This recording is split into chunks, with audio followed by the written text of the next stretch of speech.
Hello everyone and welcome to this YouTube video in which I will explain you about the DNS header. DNS header is the first section of the DNS packet and contain vital information about the query or response being sent. Here is a simple website of the Google, and as you can see in the network section that here are all the different packets that have been sent or received, and here are all the under the header section you can see that here are the request headers and here are the response headers. So as you can see, it's actually quite important. And also in the Wireshark, when I go to the DNS, here are the headers, and in the flags here are all the important information like the response, OP code, and etc. So this is the DNS header format. The first one is the DNS header ID, which is a 16-bit identifier used to match DNS response with the corresponding DNS query.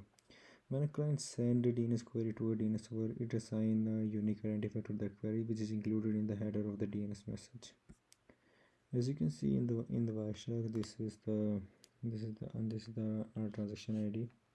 It is actually the DNS server used this server to identify to match the response with the original query. So the next one are the flags. This is actually quite important because it provides information about the DNS message and how it should be processed. As you can see that the different bit actually indicate different flags. Also in the Wireshark, like you can see that the different bits actually consist of different flags. So let's talk about them one by one. The first one is the QR flag, the query response flag. This flag indicates whether the DNS message is a query or a response. So 0 indicate that it is a query and the 1 indicate that it is a response. So the second one is the OP code, which actually consists of 4 bits from 1 to 4.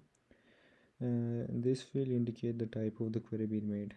There are 4 type of queries. The standard query, which is indicated by 0, inverse query, which is indicated by 1, and the server status request, which is indicated by 4, and the rest one are the reserved for 3 to 15.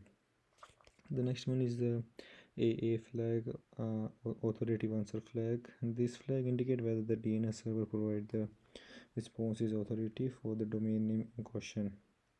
Next one is the TC flag, the truncated flag. This flag indicates whether the DNS server was truncated because it was too large to fit into a single UDP datagram. So we can say that whether it is compressed or not. Next one is the RD flag, recursion desired flag. This flag is used to indicate whether the client make the query want the DNS server to perform recursion resolution of the query. Next one is the RA, the recursion available flag. This flag indicate whether the DNS server is capable of performing recursion resolution of the query. So the second last one is the Z flag, which is reserved for the future use and must be set to 0. It actually consists of 4 pins. So, and the last one is the R code, which is the response code. This flag indicates the status of the DNS query. There are several response code, including the 0, which means no error, 1 means format error, 2 means server failure, 3 means name error, 4 means not implemented error, and the 5 means refused error.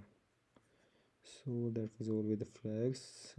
The next we're going to discuss is the QD code, which is a 16-bit unassigned integer field located in the DNS message header and is used to indicate the number of entries in the question section of the message.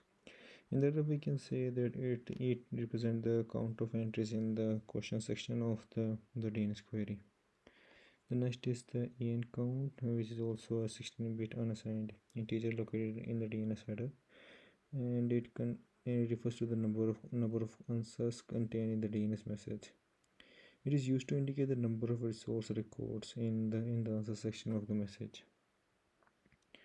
And the NS count refers to the number of named server resource record NSNR contained in a DNS message. The value of the NS count field is used to indicate the number of NS and RRs in the authority section of the message. And the last one is the AR count, refers to the number of additional records contained in the DNS message.